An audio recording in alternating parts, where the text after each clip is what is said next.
Hello everyone, in this video I'm going to show a step-by-step tutorial on how to enable orders notifications on Target account. So first we're going to go to the Target app. Then once you guys are here, you're going to click on My Target on the lower right corner. Then here you're going to click on Settings found at the top right corner of the app. Then here you're going to scroll downwards. Then as you can see there's the notification setting, you're going to click on it.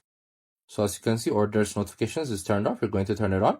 So from now on, pickup, drive up and delivery status will be notified to your account.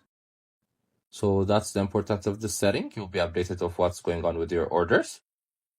Make sure to also check our other videos as we've been posting daily. As I told you, you guys can find this app in the App Store or Play Store, such a helpful shopping app. I hope you guys liked this video. Subscribe for more, like for more, share for more. I hope to see you again. Goodbye.